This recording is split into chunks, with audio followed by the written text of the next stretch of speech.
Bonjour, je m'appelle Laurence Loriot, je vis en France dans le sud-ouest. J'écris depuis l'âge de 10 ans.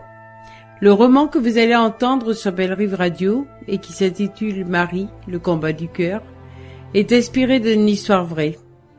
À travers l'histoire de mes grands-parents, c'est l'histoire de toute une époque, 1939-1945, la Seconde Guerre mondiale. Ce roman est un hommage aux femmes qui ne furent pas de grandes héroïnes telles qu'on l'entend, de grandes résistantes par exemple, mais qui dans leur combat quotidien se sont battues pour faire vivre ou survivre leur famille. On ne parle jamais de ces femmes ordinaires, qui deviennent alors pour moi des femmes extraordinaires. J'aimerais avoir un retour de vous, auditeurs, sur ce roman, soit par l'intermédiaire de Belle Rive Radio, soit sur mon site jeuxdemots.fr, JEDEMOTS.fr. Je vous souhaite d'avoir autant de plaisir à écouter cette histoire que j'en ai eu à l'écrire. Merci.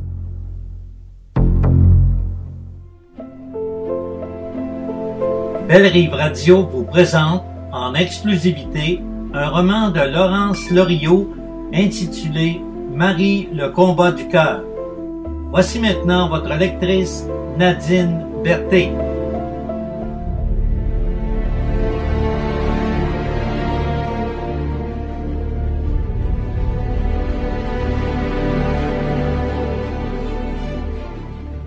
Chapitre 1. Hiver 1941. Beauvoir-sur-Niort, Deux-Sèvres. L'hiver est là, et bien là. Il fait nuit noire. La neige a cessé de tomber, mais Marie frissonne sous son mince manteau. Malgré la double paire de chaussettes dans ses bottes, elle ne sent plus ses pieds qui la font souffrir. Elle enfonce ses mains dans ses poches, mais malgré tout, elle sent la morsure du froid.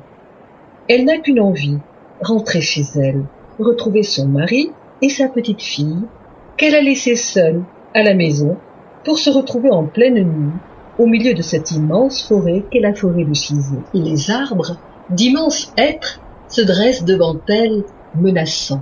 Marie avance courageusement, sans faire de bruit. La forêt semble habitée, hantée. Le léger vent glacial qui souffle fait bouger les branches et semble murmurer un chant funeste qui, plus encore que le froid de l'hiver, pénètre jusqu'au cœur de Marie. Elle a peur, très peur. Elle est terrifiée, seule, au milieu de cette nuit digne d'un film d'horreur. Elle avance pourtant bravement, sans faire de bruit. Surtout, ne pas faire crisser les feuilles ou marcher sur une branche. Ne pas faire de bruit. L'ennemi est là, tapis, aux aguets. Le pays est en guerre depuis le 3 septembre 1939. Les Allemands sont partout. Ne pas se faire repérer. Ne pas se faire arrêter. Soudain, Marie sursaute. Elle reste paralysée sur place, statufiée. Quelque chose vient de l'effleurer. Elle ne voit rien, mais sent comme une présence. Ne pas crier, ne plus bouger ni respirer. Mon Dieu, aidez-moi. Ne pas craquer, ne pas courir, au risque de se faire repérer.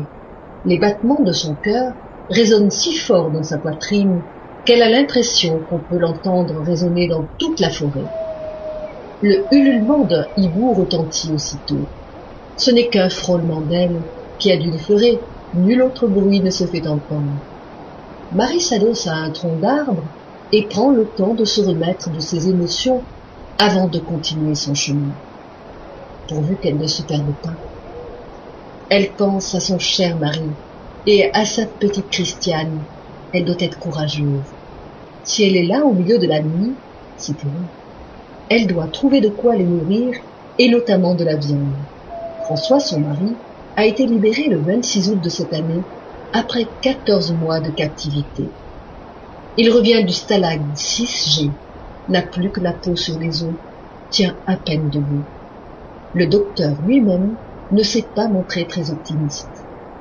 Trop de privations. Depuis l'été 1940, le temps des restrictions est bien installé, tant pour la nourriture que pour les vêtements, les chaussures, le chauffage. Les pigeons ont souvent remplacé du poulet. Le haricot grillé et l'orge ont relégué le café au rang de souvenir.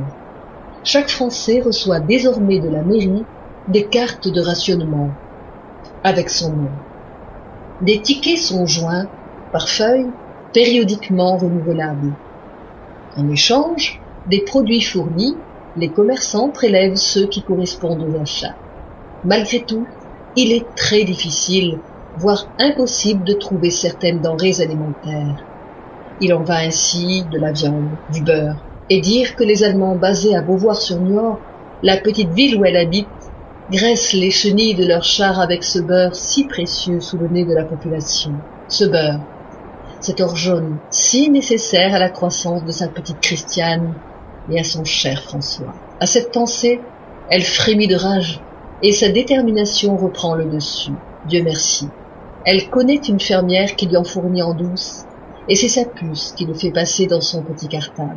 Qui irait soupçonner une si jolie petite fille de 4 ans? On lui a bien dit qu'il ne fallait pas le dire, mais Christiane n'a que 4 ans. Même si en ces temps de guerre elle semble plus mûre que son âge, Marie n'ose pas penser à ce qui arriverait si les Allemands le découvraient. Ils sont en zone occupée. Depuis l'instauration de la ligne de démarcation, pendant la période du régime de Vichy, la France est coupée en 2 zones. La zone libre, au sud du pays, et la zone occupée au nord. Elle a été instaurée par l'armistice du 22 juin 1940. Marie est une femme douce, fille d'une mère infirmière et d'un père anesthésiste. Très tôt, elle a dû apprendre à être autonome, ses parents ayant des professions aux horaires imprévisibles. Elle a appris très jeune à rester seule et à se débrouiller. À 20 ans, elle a travaillé à Paris, où elle est née comme petite main dans de grandes maisons de couture telles que Maggie Rouf et Nina Ricci. Ce temps lui semble tellement loin. Depuis son mariage avec François, elle n'a plus le droit de travailler. François est gendarme. Or, une femme de gendarme n'a pas le droit d'exercer un métier. C'est comme ça. Même si elle regrette parfois cette époque, elle est malgré tout heureuse de se consacrer à sa famille, qui est sa raison d'être. Elle se battra jusqu'à son dernier souffle pour cet homme qu'elle aime tant, son âme sœur. Presque 5 ans qu'ils sont mariés, 5 ans de bonheur et un joli bébé. Non, elle ne va pas laisser passer tout ça. C'est une question de vie ou de mort, et la vie sera la plus forte. Ragaillardie par ses pensées, elle est de nouveau prête à affronter la nuit, le froid et la peur. Il vivra. Elle s'en fait le serment à elle et à sa fille.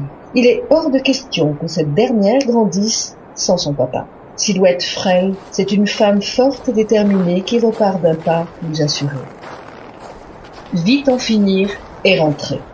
On lui a indiqué le lieu de rendez-vous et elle sent qu'elle n'en est plus très loin. À son approche, un sifflement retentit, puis un autre lui répond. Elle regarde à gauche et à droite, mais dans cette nuit sans lune, elle ne distingue rien. Soudain, un homme se tient à ses côtés. Elle sursaute. Elle ne l'a pas entendu approcher. Comme un serpent, il est là, face à elle. Elle essaie de calmer les battements de son cœur. C'est sûrement l'homme avec qui elle a rendez-vous. En tout cas, ce n'est pas un Allemand. Mais elle prend tout de même un risque car le marché noir est interdit et qui peut lui affirmer que cet homme ne travaille pas pour le compte de l'ennemi? Dans tous les grands conflits, il y a des traîtres, des gens qui pactisent pour sauver leur peau ou pour le profit. Ce n'est pas le moment de reculer. Elle n'a plus le choix. Elle pense fort à François et à sa petite Christiane. Elle n'a pas fait cela pour rien. Elle ose répondre à l'homme qui lui pose tout un tas de questions. Lui aussi se méfie. Mais Marie, avec son petit air effrayé, ressemble à un petit oiseau perdu. Mais en y regardant de plus près, une étincelle brille au fond de ses jolis yeux. L'homme peut y lire toute la détermination d'une mère et d'une épouse aimante. Elle l'émeut. Marie commence à expliquer que son mari vient de rentrer d'Allemagne et qu'il lui faut de la viande rouge car il est mal en point. L'homme l'arrête d'un geste. Il ne veut rien savoir. Il faut faire vite car le danger est partout. L'homme donne à Marie ce qu'elle demande et disparaît comme il est apparu.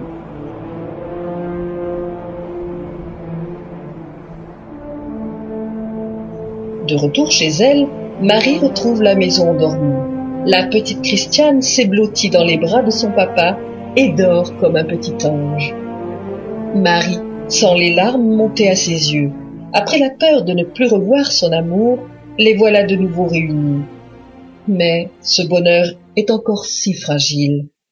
François est mal en point, il est si faible.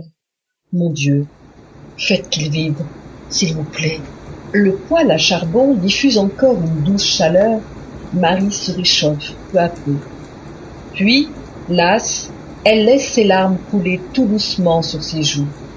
C'est une chose qu'elle ne s'autorise que lorsque sa fille et son mari ne peuvent la voir. Elle doit être forte pour eux, ne pas craquer, même si c'est dur.